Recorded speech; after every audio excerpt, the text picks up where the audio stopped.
বাংলা আবাস যোজনা নিয়ে তৃণমূল নেতাদের বিরুদ্ধে বিস্ফোরক বিজেপি নেতা শঙ্কর অধিকারী। আমরা আজকে ভিডিও অফিসে গিয়েছিলাম যে গ্রামলার আবাস যোজনার ঘর যে ঢুকেছে আমাদের চোপড়া ব্লকে, সেই ঘরে বিরাট দুর্নীতি হয়েছে।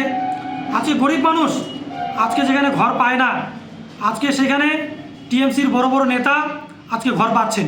তার জলজান্ত উদাহরণ এই যে সর্বানু, যে তখনকার তৎকালীন যে প্রধান, তার হাজব্যান্ড হামিদুর রহমান, উনি ঘর পেয়েছেন, ওনার দোতলা ঘর রয়েছেন।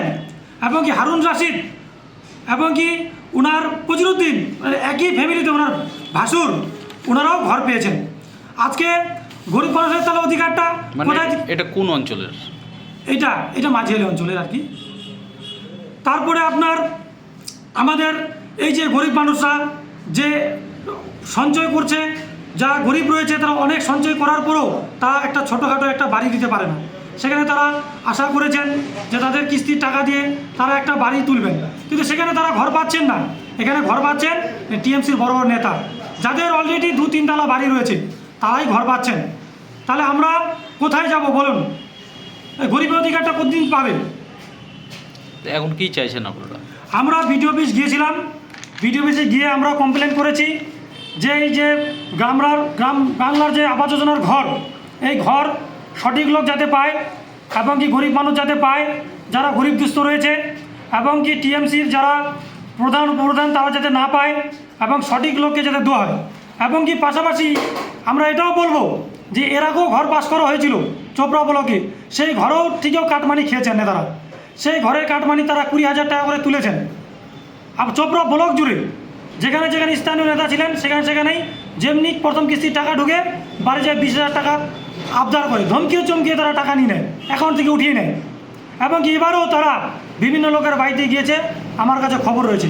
কেন গরিব লোক তার নিজস্ব ঘরের টাকা কেন দিবেন, আর কেন তাদের ধমকানো হবে, আর কেন তার কাছে কাটমানি তাদের কাছে খাওয়া হবে গরিব মানুষের কাছে? তার গরিব মানুষ কি কিছু তো এমনি পশ্চিমবঙ্গে পায় না? রাস্তাঘাটের বেহাল দশা চোপড়া ব্লকে, স্কুলগুলো একের পর এক জুনিয়র গার্লস স্কুলগুলো বন্ধ হয়ে যাচ্ছে। এখানে মানুষ বেঁচে থাকার জন্য কোনো একটা মুক্ত বাতাস পাচ্ছে না। সেই বাতাবরণের মধ্যে সামান্য একটা ঘরটুকু যে পাস হয়েছে সেটাও তারা কাটমানি খেয়ে যাচ্ছেন। এবং কি টিএমসির যুবনেতা এই যে হারুন রশিদ যে রয়েছেন, তার নামও ঘর পাস হয়েছে। তাহলে টিএমসির নেতারাই সব কিছু করবেন, তাহলে গরিব মানুষ অধিকার তাহলে পাবে না? 3টা নাম বললেন, আরও কি নাম আছে? অবশ্যই আমরা আরও খতিয়ে দেখছি লিস্টটা। এটা খতিয়ে দেখলে আমরা জানি যে আরও এর মধ্যে শস্যের মধ্যে ভূত রয়েছে।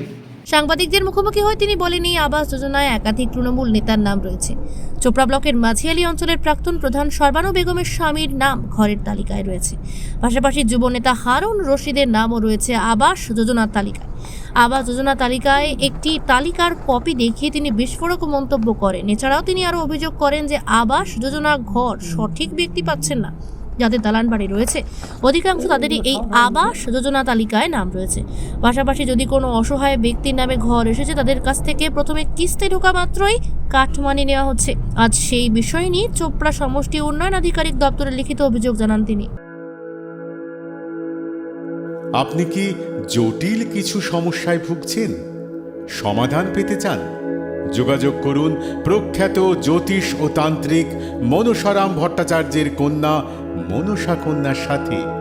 প্রখ্যাত জ্যোতিষ ও তান্ত্রিক মনসা কন্যা হাওড়া জানবাড়ি ও হাতিবাগানের নিজস্ব মন্দিরেও বসেন। যোগাযোগ 9830106967 আর 9239655323।